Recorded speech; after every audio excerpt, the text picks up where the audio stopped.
querido que estás nos céus, mais uma vez, bom Deus, nós te pedimos que o Senhor abra a nossa mente, a minha e a de todos os aqui estão.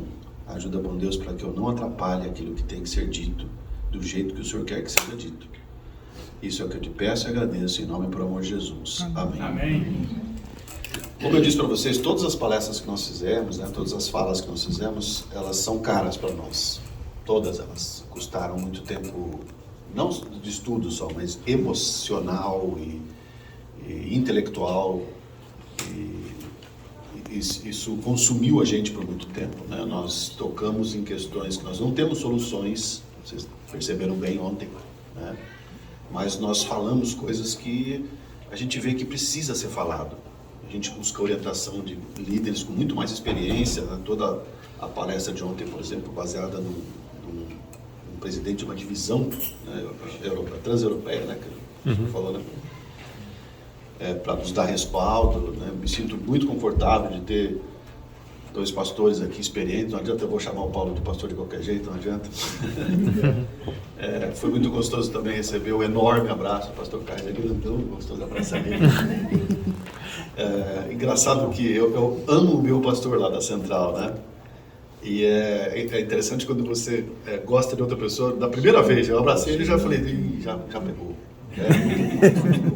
Muito legal, vocês são muito abençoados por ter essas pessoas trabalhando com vocês. Ontem a forma com que a maioria absoluta das pessoas reagiu a uma situação que nós nem esperávamos, né? A palestra ela tinha o dobro do tamanho e eu parei na metade, mas eu sei que Deus sabe o que faz, porque eu não sei o que faço, eu não tenho muitas respostas, mas eu sei que o caminho certo de não conseguir resposta é não fazer pergunta. Entenderam? Então, se a gente quer resposta, a gente tem que fazer pergunta e não tem que ter medo da resposta. Foi Deus que criou o nosso cérebro. Foi Ele que fez a gente perguntar. Ele que deixou um aviso em Isaías: vinde e arrazoai comigo. Vinde e use o seu cérebro comigo. Então, não tem medo. Ele não pode falar assim, e cria o cérebro. Vamos fazer pergunta agora que vão duvidar que eu existo, por exemplo. Ele não está nem aí para isso. Um dia nós vamos conversar que eu tenho certeza absoluta que vai ter ateu no céu. E dá para mostrar isso pela Bíblia. Tá? Claro que, eu imagino, só para não ficar tão solto assim o que eu estou dizendo, a Débora tinha um chefe que era ateu, e eu convivi na faculdade. Eu fiz faculdade de História, todo mundo sabe, historiador, a maioria é ateu. 90% dos meus amigos não acreditam que Deus exista. E eu tive amigos muito sinceros. Eu tive amigos que diziam, eu queria muito conseguir acreditar, mas eu não consigo. Como que alguém que pegava a minha Bíblia e folheava e lia? Eu lembro de um menino que fazia filosofia, eu morei no alojamento da faculdade, que é a faculdade pública lá no Brasil, e eu pegava ele lendo a minha Bíblia. O meu colega de quarto também, que tinha suas dúvidas, mas no final acabou acreditando. Aconteceu cada coisa com ele, né? A Débora conheceu ele, o Vitor. Então eu convivi com muito e convivo. Os meus colegas de trabalho, por não serem... eu não trabalhar em uma instituição religiosa, né? Uma instituição particular, privada lá em São Paulo, bem grande. A maioria dos meus colegas tem dificuldades sérias, né? em lidar com essa questão da crença. E eu, então, tive muito contato com muita gente extremamente honesta na sua dúvida. E eu fico pensando, especialmente esse chefe da Débora, ele era casado com uma pessoa que cria na existência de Deus, né? E era cristã, né? De certa forma, a esposa dele. E um dia ele virou para ela, eu amo tanto você que eu queria continuar a eternidade com você. Então eu queria tanto que fosse verdade isso que você acredita para eu continuar no céu com você, nesse céu. Mas eu não consigo, mas eu quero tanto que seja verdade. Você pode imaginar Deus chegando aqui na Terra? Então era verdade. Olha eu aqui. Qual você acha que vai ser a reação desse camarada quando Deus chegar e dizer, eu tô aqui? Jesus dizer, eu tô aqui. Eu imagino um abraço daqueles assim, tudo que eu queria, vamos embora pro céu. Convivendo com o meu chefe, ele ia falar, pô, legal. Então, tem muita coisa que a gente não sabe, né? O Paulo tem dito isso sempre, a gente não sabe muita coisa, a maioria absoluta das coisas a gente não sabe, mas eu não consigo, o meu pai não me deixaria aqui, Deus é infinitamente melhor do que o meu pai. diante das nossas dúvidas, dos nossos questionamentos. Então, tem muita coisa que a gente não sabe, muita coisa, né? Mas Deus conhece a nossa sinceridade e Ele conta muito com as nossas intenções. Por mais que a gente erre, procure sempre ter a certeza bíblica que, mesmo errando, você é bem intencionado, né? Isso é muito importante para Deus. E eu queria conversar com vocês sobre um dos versículos mais impactantes que eu já li na Bíblia. Ele está dentro de uma história muito bacana. Você se lembra que o povo de Israel não tinha rei, né? O povo de Israel viveu o melhor governo que possa existir na face da terra, uma teocracia direta pelo único Deus vivo. E era assim que eles viviam. Mas como nós somos cabeçudos, teimosos, o que o povo começou a pedir para Samuel, lembra? Um rei. Todo mundo tem rei aqui, todos os povos vizinhos têm rei também. A gente também quer, a gente também quer, a gente também quer. E o que Deus faz quando você fica, a gente também quer, a gente também quer, a gente também quer? Ele pode te dar. E aí ele chamou Samuel e falou, então vamos dar um rei para esse povo. Lembra que Deus até falou para Samuel, eles não estão rejeitando você, ou seja, eles não estão rejeitando uma liderança de profetas que falam direto comigo, eles não estão rejeitando uma teocracia, um governo em nome de Deus direto. O Samuel, eles estão rejeitando a teocracia, eles estão rejeitando a mim, ele fala para Samuel. E aí Deus foi lá e ungiu Saul. Todo mundo conhece a história, eu não vou dizer o quanto Saul foi complicado. Depois veio Davi, que também foi complicado. Eu acho super legal a história de Davi, porque ela é escabrosa e mesmo assim ele é o homem segundo o coração de Deus. Isso é a coisa mais linda, né?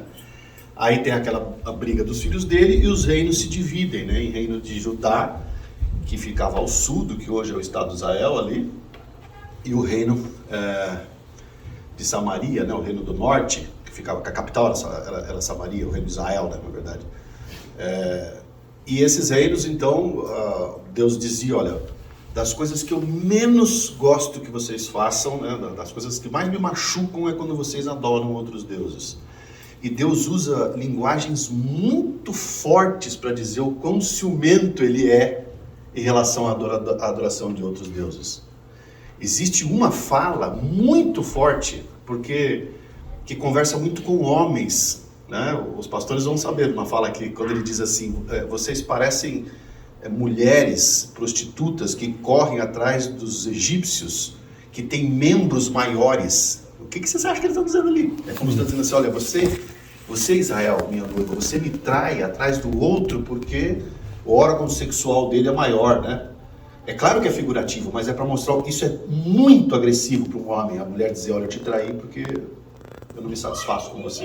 É muito, isso é coisa que acaba com o homem, ouvir isso, ainda que seja verdade, né?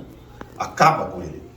Deus usa essa... Eu esqueci o livro agora, eu até tinha um sermão que eu fiz sobre isso uma vez, até pedi para o meu pastor, eu posso falar disso na igreja? Na igreja central de São Paulo, ele falou, fala, está na Bíblia. Então, isso para mostrar o quão Deus é ciumento em relação a... Ele nos quer para Ele, não é porque Ele nos quer para Ele porque Ele é egoísta, é porque Ele sabe que só nele nós somos felizes. E Ele usa a linguagem figurativa, humana, muito forte para botar o peso do quanto Ele não quer que nós procuremos outros deuses. Não? E por quê? Porque os outros deuses são mentira, eles não existem, eles não podem ajudar em nada. Então, Ele sabe que a procura de outros deuses só vai trazer tristeza, dor e destruição. Trocava de rei, vinha outro rei, a mesma coisa. Né? Não façam ídolos, eles faziam ídolos. Não adorem os deuses lá de onde hoje é o Líbano, né? Ao norte, que eles adoravam. Então, a gente fica pensando assim, que paciência que Deus tem, né? Quantas vezes Ele perdoou a mesma coisa, até que Ele tomou uma providência. A primeira providência foi levar o reino do norte para o cativeiro, né? O reino de Israel. Em 722 a.C.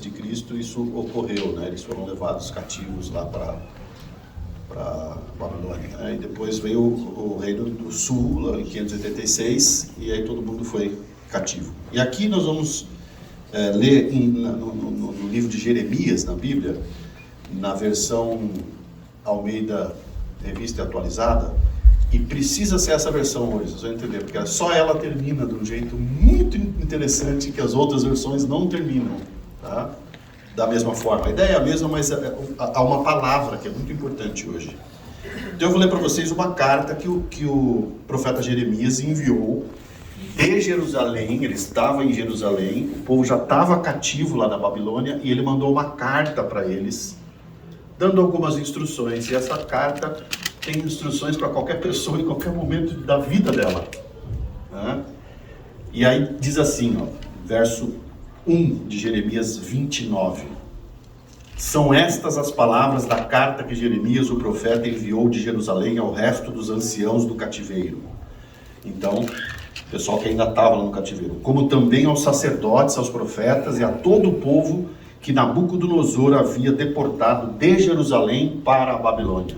Então mandou uma carta ali, mais ou menos onde é o Estado de Israel, para o norte do Iraque, alguma coisa assim, se fosse hoje. Depois que saíram de Jerusalém, o rei Jeconias, a rainha-mãe, os oficiais, os príncipes de Judá e Jerusalém e os carpinteiros e ferreiros. A carta foi mandada por intermédio de Elasa, filho de Safã, e de Gemanias, filho de Ilquias, os quais Edequias, rei de Judá, tinha enviado à Babilônia, a Nabucodonosor, rei da Babilônia. E dizia, aí eu vou ler a carta. É engraçado que quando eu era menino eu via essas leituras, para que ficar citando o nome do avô, não sei o quê, aquela coisa toda. Hoje, como historiador, eu fico pensando, é isso que dá solidez histórica a fala. Ele diz o nome de todo mundo, e aí você pode andar na história atrás disso aí tudo. É muito bacana isso aqui. O que era chato para mim virou a minha... Ficar lendo genealogia na Bíblia que eu achava insuportável, agora eu me divirto muito com aquilo, né? Mas a carta dizia o seguinte, então, ó, a carta de Jeremias, um profeta em Jerusalém, escrevendo para quem estava no cativeiro da Babilônia. Olha o que Jeremias fala. Assim diz o Senhor dos Exércitos, o Deus de Israel, a todos os exilados que eu, Deus, deportei de Jerusalém para a Babilônia. Edificai casas e habitai nelas, plantai pomares e comei os seus frutos. Ou seja, vocês foram exilados, e em vez de ficarem aí chorando no exílio, reclamando de tudo e dizendo que a vida é ruim, bora trabalhar, constrói a sua casa, faz pomar, corrige a sua vida, bota a sua vida em ordem aí no exílio. Olha que coisa interessante. E aí eu queria que você já fizesse o exercício desde cara. Exílio pode ser tudo que você puder imaginar. Existem exílios emocionais, existem exílios econômicos, existem exílios espirituais, existem exílios emocionais. O exílio é quando você tem que estar num lugar que você não queria, você foi deportado para lá. Que emocionalmente você não queria estar sentindo aquilo. Então, enquanto você está sentindo, é um exílio, né? De forma dura, agora eles foram colocados no início de um exíliozinho. A gente espera que saia logo, mas é um exílio emocional, até que saber que está tudo bem, né? Às vezes o exílio é o exílio de, por exemplo, sair do Brasil, vir para cá e não poder voltar por muitos anos, querendo ver o familiar lá. Isso é um exílio. Ou é um exílio econômico, uma dificuldade econômica que não acaba. Ou é um exílio de dor, de rejeição, né, por um rompimento do relacionamento, não importa. Toda vez que você for colocado no exílio, seja porque Deus o colocou, ou até por resultados dos seus erros, tá? E quando você estiver no exílio, né, não dificulte as coisas ainda mais. Não complique mais a sua vida do exílio. Ou seja, se você está deprimido, sozinho, né, e alguém chega e te convida para você sair, para você passear um pouquinho, para dar uma refrescada na cabeça. Qual é a tendência, muitas vezes, das pessoas? Não, eu quero ficar aqui. E Deus diz, não, se alguém chegar lá e vamos passear um pouquinho, né? Sai do exílio. Ou, tua vida está difícil, aí a pessoa ela não faz nada para mudar, nada para tentar tornar um pouco mais confortável aquela vivência dentro do exílio. E Deus está dizendo assim, se você for para o exílio, seja qual for o exílio, não piore as condições, trabalhe para melhorá-lo ainda no exílio. E você sabe que havia promessa que depois de 70 anos eles seriam trazidos de volta, eles seriam retirados do exílio. Mas enquanto durasse os 70 anos, o que Deus dizia? Edificai casas e habitai nelas, plantai pomares e comei o seu fruto, tomai esposas e gerai filhos e filhas, tomai esposa para os vossos filhos e marido para vossas filhas, né? Multiplicai-vos e não diminuais. Olha agora, procurai a paz da cidade para onde vos desterrei. Ou seja, você está dentro do exílio, procura a paz, procura tentar, enquanto você não puder sair, tenta fazer com que tudo fique o melhor possível. E olha que interessante a razão, né? Procure a paz da cidade para onde vos desterrei. Por quê? Quem é que está vendo aí? Porque na paz da cidade você vai ter paz. Você é um habitante desse lugar. Você não queria estar lá. Mas se você conseguir produzir o máximo de paz em volta de você, de ordem, como você está lá, naturalmente você vai vivenciar mais essa ordem e essa paz. Que coisa lógica que Deus está dizendo. E como a gente é especialista em afundar em exílio. Todo mundo passa exílio, todo mundo, tá? Eu de setembro a dezembro do ano passado passei um. Fui estudar, fui sozinho, fiz a bobagem de novo.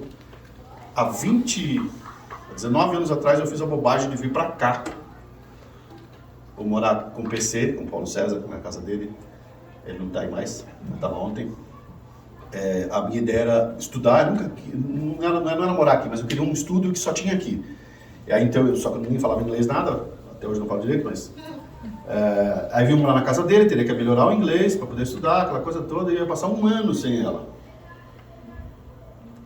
Quando eu entrei, antes de entrar, já, no dia de despedir dela, já pensei, lá no Brasil, eu falei, que besteira que eu fiz, eu não vou aguentar, eu sou muito grudado com ela. Aí os dois e ela tentando ser forte, me abraçou, tudo, aí eu vi o olhinho de desespero, porque eu ia passar um ano sem ver ela. Quando eu pousei aqui no LAX, e o PC foi me buscar, o PC foi de terno me buscar. Até perguntei, o que você está fazendo aqui de terno? Fui buscar meu irmão, né, brincando comigo. Aí eu entrei no carro e já desabei. Né, porque como ele é irmão, para ele é uma das pessoas que eu posso ficar nu, não tem problema, né? Lembra da ideia da sexta-feira? Aí chorei, ele falou, cara, você não vai aguentar. Não terminou o primeiro dia. E você quer passar 365 sem ela? Aí chegamos em casa, ele conversou com a Rosana, na época ele era casado com a Rosana ainda, e aí eles falaram, olha, manda ela vir. Falei, mas não tem como, manda ela vir. Aí demorou 51 dias, 53 dias. Quando nós fomos buscá-la no LX, eu vi a melhor imagem da minha vida, ela descendo naquela escada.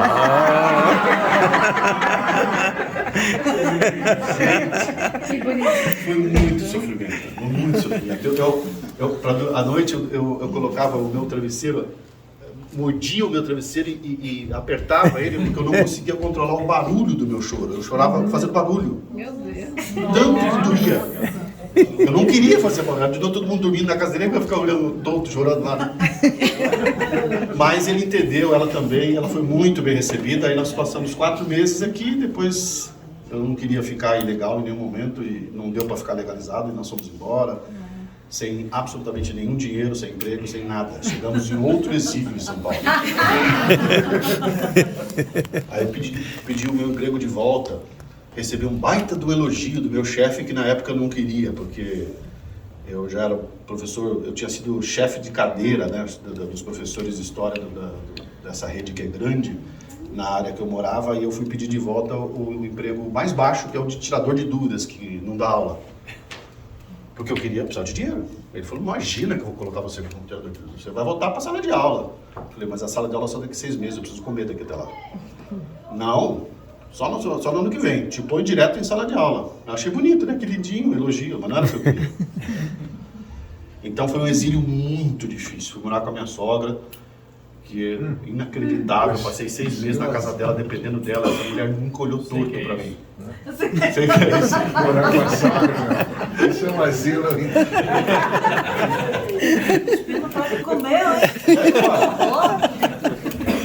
Então, estou dando 2 exemplos bobos aqui, né? Mas faltou de tudo que você puder imaginar. Só eu estava na casa da minha sogra, dependendo dela, não tenho o que reclamar. A sogra nunca olhou torto pra mim. Mas aquilo, sabe como é que é o homem que não produz nada? Parece que você não é homem. Yeah. E ela ainda conseguiu ganhar um pouquinho de dinheiro. E eu tinha vergonha de ir na padaria tomar café, porque eu tinha que pedir para ela. Olha aqui, isso é besteira, né? Mas horrível, horrível. E tem muitos exílios, eu posso garantir que eu podia contar vários outros, bem piores do que esse ainda. Porque eu fiz a besteira de novo, agora em setembro do ano passado, de ir para Portugal sem ela. Não. Aprendi. Covid, gente, vacina, Covid. Deu um monte de confusão, não deu para ir. Mas ela iria em dezembro, né?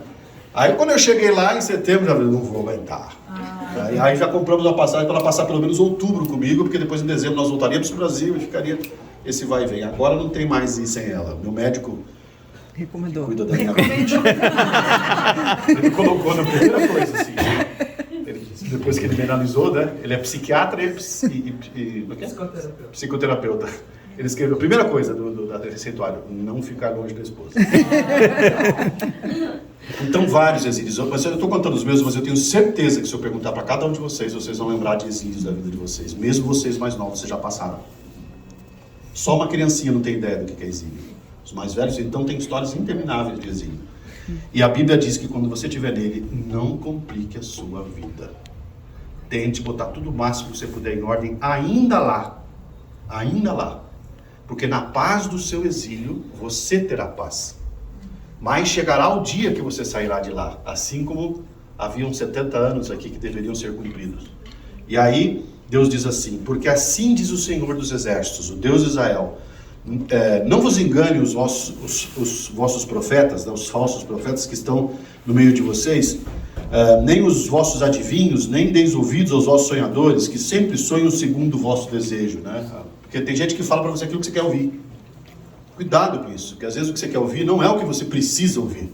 E Deus quer dizer para você o que você precisa ouvir, não necessariamente o que você quer ouvir. Esse é o cuidado aqui, né? E aí diz assim: cuidado com eles, porque eu não vos enviei, diz o Senhor. Assim diz o Senhor: logo que se cumprirem para a Babilônia os 70 anos, ou seja, logo que o seu exílio cumprir o papel que ele tem na sua vida.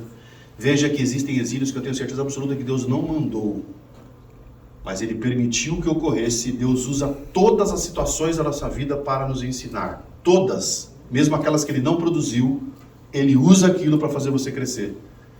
Então, logo que se cumprirem para a Babilônia os 70 anos, ou seja, logo que o seu exílio tiver funcionado, né, ou Deus aproveitando, ou Deus permitindo, atentarei para vós outros e cumprirei para convosco a minha boa palavra, tornando a trazer-vos de volta para este lugar. Vou tirar você do exílio e vou trazer para minha casa de novo. Que delícia! Nós estamos vivendo um exílio de aproximadamente 6.000 anos. E a gente acredita que ele está para acabar. Nós vamos voltar para casa. Amém. Mas aí vem um verso, que eu vou terminar com ele,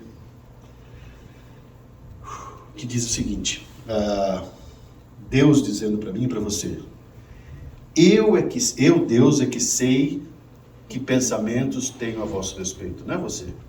Eu é que sei que pensamento tenho a vosso respeito. E Deus diz qual é: pensamentos de paz e não de mal. Nenhum mal que acontece com você eu quis. O mundo é injusto e isso acontece, mas eu não quis. Os meus pensamentos, todos em relação a vocês, pensamentos de paz e não de mal. E aí diz o quê? Para vos dar, na minha versão, o fim que desejais. De quem é o desejo que Deus quer dar, segundo esse verso aqui? Nosso. Olha que coisa fantástica. Deus está dizendo: eu sei o que eu penso a seu respeito, pensamento de paz e não de mal. E eu quero dar para você o fim que você deseja. Porque a gente tem uma mania de transferir para Deus a responsabilidade das nossas atitudes. Vou fazer estou esperando aqui Deus mandar uma pessoa para eu casar. Eu conheço uma senhora que ela já está com quase 70 anos esperando Deus mandar uma pessoa para casar. Passou vários na vida dela. Ela nunca percebeu. Parece que Deus quer dizer: é esse aqui, ó. Opa, tá derrubando. Então, Deus mandou, eu sei que Deus mandou. Mas ela quer o príncipe encantado. Não vai. Mas a questão se isso for da vontade de Deus, quando você fala se isso for da vontade de Deus, é bonita essa frase, mas, querendo ou não, ela pode ser, e eu faço a mesma coisa, por isso eu repito isso para vocês, uma transferência de responsabilidade. Isso aqui, se for da vontade de Deus, eu farei, né? Eu acho engraçado o pessoal dizendo assim: olha, eu estou me preparando para ir para os Estados Unidos, para ir para a Europa, né? Se for da vontade de Deus, eu irei para os Estados Unidos, para a Europa. Eu pergunto assim, se Deus quiser que você for para Botswana, para Moçambique, aí não, aí vamos pensar mesmo se é a vontade de Deus. É ou não é? A gente tem mania. Ah, não foi, o negócio não deu certo porque a pessoa não agiu do jeito que deveria. Ah, não foi da vontade de Deus. Isso é criancice espiritual quando você coloca toda a responsabilidade por tudo que acontece com você em Deus. Edson, e também tem pessoas que nem sonham, nem planejam. Isso, nem faz plano. Aí como é que vai realizar se você nem fez o plano? Não vai realizar, não tem como. Mas aqui Deus está dizendo que Ele quer dar para você o fim que você deseja. E é Deus que está dizendo. Aí pega, né? Porque eu lembro que eu estava falando isso para os jovens da Igreja Central. Aí um levantou e falou assim, então, eu quero ter uma Ferrari. Esse é o meu desejo. Aí eu falei, para quê? Para as meninas me darem mais atenção. Olha, eu fiquei, dá até dó, né? Ele expôs uma infantilidade dele, né? Aí eu falei, você quer que as meninas te deem atenção? Eu falei, então na verdade o que você quer mesmo é que as meninas te deem atenção. Você precisa mesmo da Ferrari? Porque o fim que Deus, a ideia é que Deus quer dar para você e para mim o fim que você deseja, não o meio. E nós somos especialistas em confundir o meio com o fim. Aí o outro falou assim, eu quero só ficar comendo pipoca na frente do Netflix, assistindo todos os seriados e quero ficar bonitão. Aí de novo eu perguntei, mas por quê? Porque eu quero que as meninas... Falei, então, o que você quer no fundo é um bom relacionamento com uma mulher. Isso não tem nada a ver com Netflix, com pipoca, com coisa alguma. Você está confundindo de novo o meio com o fim. E nós somos especialistas em fazer isto. A gente pede para Deus o meio, quando na verdade a gente quer o fim. E o que Deus está prometendo para você, que quer te dar, e é Ele que está prometendo, não pedi nada, Ele está falando. É o fim que Ele colocou dentro do seu coração. Só que tem gente que consegue atravessar a vida sem nunca achar isso que Ele colocou dentro de você. Eu conheço gente que morreu sem enxergar. Era claro o que Deus... O dom, por exemplo, que a pessoa tinha. Eu tive alunos, por exemplo, um menino que ele amava fazer serviço social, mas ele queria ser geofísico. E a geofísica exige um monte de conhecimento de matemática, de física, de química, que ele não tinha e não gostava, não era o dom dele. Ele podia até aprender, mas é um seu sofrimento. Agora, quando eu falava para ele, vamos organizar aqui um negócio para poder atender as pessoas, o olho dele brilhava. Aí um dia eu catei ele, ele fazia cursinho. Cursinho é um curso que tem lá no Brasil que prepara as pessoas para fazer a faculdade, que é muito difícil de entrar. Então, é um curso para você conseguir passar na prova que permite você acessar as melhores faculdades. Eu dou aula para este curso. E aí eu falei para ele, cara, presta assistência social, isso é a sua cara.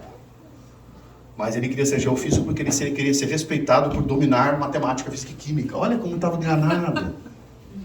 Aí você fala assim, eu mesmo, né? Eu queria fazer... Quem quer ser professor no Brasil? Ninguém. Não é de história, que todo mundo fala que é mentira. Aliás, a história e mentira é quase a mesma coisa. Isso é mentira. Né? Eu lembro que quando eu passei na faculdade, eu entrei na Universidade de São Paulo, que é considerada a melhor da América Latina, né? Aí uma ex-namorada, que lá saiu o nome, mas não saía qual era o curso. Então ela viu meu nome, ele entrou na USP, né? Ela ligou de volta, ai, parabéns, Edson, você está na faculdade. Falei, obrigado. Você vai fazer que curso? Porque eu queria fazer engenharia naval antes. Ela achou que eu tinha entrado em engenharia naval, então eu voltava a ser algo interessante para ela, né? Aí eu falei, história. Ah, tá bom, tchau. Sem cerimônia. Meu pai virava e falava assim, meu filho entrou na USP. Aí eu pensei, é mesmo? No que ele vai fazer lá? Ele entrou na USP.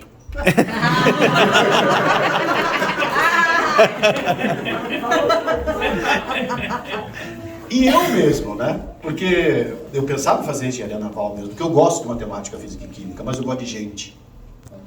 E todo mundo falava, tua área é humanas.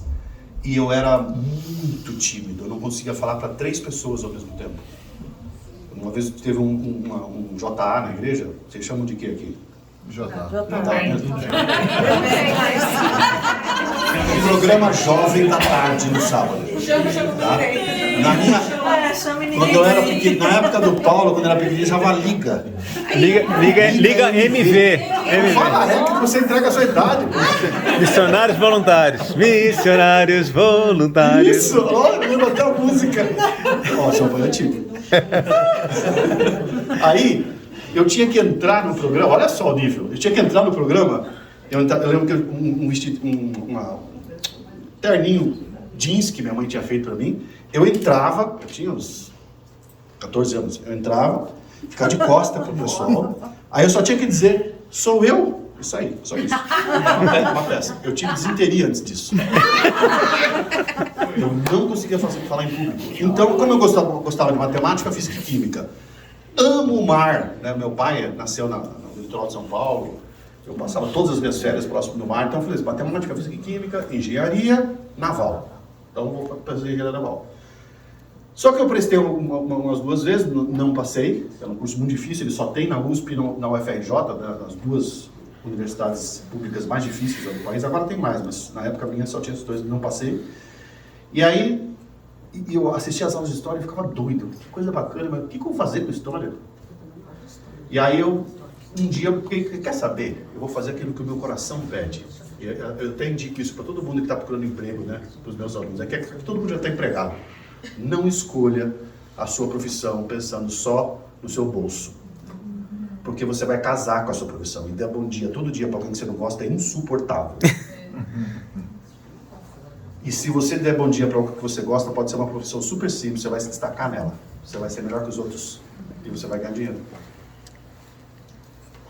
E aí, eu pensei, vou fazer história que se dane, não sei o que vai acontecer. Ah, você quer ser professor? Não sei falar em público. Aí toda uma situação ocorreu e eu ia batendo com a cara em algumas coisas que não funcionavam, mas eu tinha um fim na cabeça. Então, todas as vezes que Deus não deixou eu passar nisso, quando eu prestei história, eu entrei da primeira vez. Aí eu fiz pontos, na época eu pedia as provas para ver a minha pontuação, e eu fiz pontuação para entrar em engenharia, no ano que eu entrei em história. Na época a prova era igual para todo mundo, ou seja, eu podia ter feito engenharia. E aí entrei em história, não conseguia falar, fui obrigado a fazer palestras e tudo mais. Meu pai se aposentou, não tinha como cuidar de mim mais financeiramente. Você sabe que aposentou no Brasil, morreu, né? Economicamente.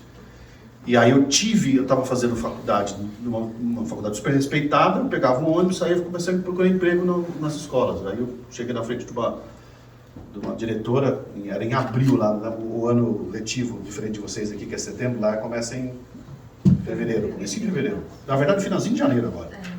Cheguei em abril numa escola pública, onde Judas perdeu a cueca, porque a bota, a calça, longe.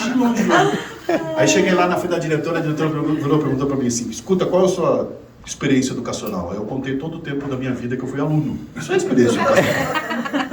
Eu não tinha nenhuma como professor. Aí eu falei, sei lá, 17 anos, 18 anos. Como? Você não tem nem idade para isso. Eu falei, o período que eu fui aluno. Ela falou, mas aí não tem condição. Eu falei, a senhora não tem opção. A senhora está sem professor de história em abril. Aqui. Uma aula começou há 4 meses. Tem algum outro professor querendo dar aula aqui? Não, então só tem eu. A senhora me pega, não tem ninguém. Aí ela, verdade. Aí eu entrei em sala de aula, mas morrendo de medo de falar em público, derrei o giz na lousa e falando, Senhor, o que eu vim fazer aqui? Eu não consegui. E aí, olha, eu tenho história para contar aos montes de coisas que iam dando certo e dando errado. Dando certo, dando errado, dando certo, dando errado. E aí eu fui me encaminhando para a história, né? E hoje eu posso dizer para vocês, o meu trabalho é dar aula para salas de 200, 300 alunos o tempo todo. Eu dou aula com o microfone na mão. Se você me perguntasse com 17 anos, vou contar só mais um pedacinho de uma coisa aqui, ó. Eu prestei com 18 anos de idade para ser oficial da reserva. Eu tinha que servir o exército, então eu prestei um negócio chamado CPOR, Centro Preparatório de Oficiais da Reserva no Brasil, para tentar pelo menos sair como subtenente, já que tinha que servir o exército, então vamos tentar. E aí era uma infinidade de provas psicotécnicas, psicológicas, provas físicas, e eu fui passando. E dos 10 mil que começaram, sobraram 500. Desses 500 que sobraram, havia uma prova intelectual, que a prova era basicamente de história, geografia e português, mas era história. Mas eu ainda queria fazer engenharia e não tinha me entregado a história. Eu fiz a prova, aí 9.500 pessoas dos 10.000 já tinham sido eliminadas, 500 fizeram a prova e 15 não passaram nessa prova, que basicamente era de história. Se você olhasse as 15 pessoas, criaturas que não passaram, que foram colocadas de cantinho assim, claramente eles tinham limitações cognitivas. Claramente, nos olhos você via isso. Eu era um deles. Eu era um dos 15. Aí naquele dia eu descobri que eu tinha limitações cognitivas, pelo menos na minha cabeça, né? E aí eu saí do exército e vinha do quartel e vinha subindo a rua, uma rua que eu até morei muito tempo perto dela. Uma senhora me viu chorando também. Na rua, o que foi, meu filho? Ela perguntou. Eu falei, quase que eu descobri agora que eu sou burro. Né? Então, se você me perguntasse com 18 anos de idade, antes de eu ter decidido fazer, o que você quer fazer na vida? Eu falei, qualquer coisa que não fale em público e que não mexa com história, obviamente. Hoje eu sou professor de história, autor dos livros da CPB que o pessoal usa no Brasil inteiro, de história. Minha vida é história, escrevo história, falo de história, o tempo todo de história. E com o microfone na mão. Deus sabia onde eu queria chegar. Se perguntar, você é satisfeito com a sua profissão? Muito. Amo o que eu faço. Amo aluno, amo história. Muito, muito. Esse era o fim que eu desejava. Cada vez que a porta se fechou, eu não ficava brigando com a porta. Vamos encontrar outro caminho. Vamos ver o que Deus quer. Então, Ele me deu, pelo menos profissionalmente, o fim que eu desejava. Né? Vou dizer que também... Ela também é um fim que eu desejava. Engraçado que eu não tinha checklist para cumprir. Eu fui descobrindo, conforme foi dando errado alguns namoros, o que eu queria e o que eu não queria. Até que chegou ela. Ela foi o fim que eu desejei, que Deus quis me dar. A grande mensagem é que isso não é para mim. Isso aqui está escrito na Bíblia, isso aqui é para todo mundo. Deus quer dar para todo mundo o fim que você deseja. Só que não é fácil você enxergar o fim que você deseja, porque nós confundimos o fim com o meio o tempo todo. Então o teu grande trabalho no teu relacionamento com Deus, descobrir qual é o fim que você deseja. Quando você descobrir, a notícia é boa. Deus vai te dar, está escrito aqui. Se Ele não te deu, é porque você não encontrou o fim que você deseja, que Ele plantou no seu coração. Por isso que é de um relacionamento muito bom com Deus que você consegue enxergar o fim que você deseja. E cuidado, porque tem gente que atravessa a vida sem nunca ter visto esse fim. Porque não se preocupou com ele. A notícia para vocês é ótima, vocês têm muito tempo a achar. Tá? E quando você encontrar, pode ter certeza que Deus vai te dar. Eu só percebi que Deus me deu o fim que eu desejava profissionalmente, né, em relacionamento, 20, 30 anos depois que eu percebi, mas eu já estava vivendo isso. Foi muito legal identificar, já estava vivendo. Tudo bem? Ah, mas eu estou mais velho. Não importa. O meu pai é um sonhador nato. Nato. Tem 84 anos de idade e é um baita sonhador. Eu vi nos meus 54 anos de idade muitos sonhos do meu pai sendo realizados. Agora ele é youtuber. Ele é minha mãe, que chama minha mãe de My Love. My Love. Canal pra gente seguir. É o nome deles, Enéas e Olinda. Eles fazem vídeos sobre a Bíblia. Que bacana. Aí ele tá falando, então, Samuel, falando assim, não é a My Love. A minha mãe que tem 94, era 10 anos mais velha que o meu pai. Às vezes ela dorme no meu vídeo, você vai ver, é muito engraçado isso. Ele fala, não é My Love. Sim, devemos seguir ao Senhor. Né? É muito bonitinho. E esse é o negócio dele. Eu dei um tablet para ele antes de vir para cá. Ficou felicíssimo, que agora ele pode digitar. Sabe o que ele faz? Ele fica copiando livros da CPB à mão. E publicando no Facebook, porque ele tem Facebook. Ok. Publica e manda os vídeos dele para todo mundo. Aí tem 20 views, 30 views. Né? Para ele é a glória, para ele é a igreja dele. Então, meu irmão filma, minha sobrinha posta, eu dou um aparelhinho, e assim, vivão. Perguntar para ele. E ele fala assim, a última vez ele virou para mim e falou assim, filho, se um dia eu ficar velho, eu começo a me preocupar com essas coisas. Entendeu? Então é uma pessoa que vive atingindo. Você não tem um fim só, né? Para cada coisa da sua vida existem vários fins. Preste atenção no que você realmente quer, naquilo que Deus colocou no teu coração. Porque Ele vai te dar, porque Ele prometeu. Só não confunda o meio com o fim. Agora é o fim. Vamos fazer uma oração. Pai querido que estás nos céus, mais uma vez te agradecemos, bom Deus, porque assim como o Senhor nos fez, assim como o Senhor fez Adão, fez Eva e toda a turma que seguiu, né? E nós todos, quando o Senhor nos fez, o Senhor colocou desejos dentro do nosso coração e que dependem da nossa atenção para que eles frutifiquem, para que eles fiquem visíveis. Nós te pedimos que o Senhor nos ajude. A grande tentação da vida inteira é confundir meio com fim. Ajuda-nos, bom Deus, a enxergar aquele fim que o Senhor colocou, que aquilo que a gente quer, porque tudo que o Senhor quer é realizar o desejo do nosso coração que foi colocado aí dentro pelo Senhor. Uma das grandes dicas que o Senhor nos dá é aquilo que a gente faz bem, que a gente se destaca, que a gente faz com prazer e que é fácil para a gente fazer. Isso dá dicas do que o Senhor colocou no nosso coração. Ajuda-nos a olhar para isso, perceber isso dentro de nós e buscarmos isso, porque o Senhor prometeu que vai nos dar se nós o encontrarmos. Tudo isso é o que nós te pedimos e agradecemos em nome por amor de Jesus. Amém.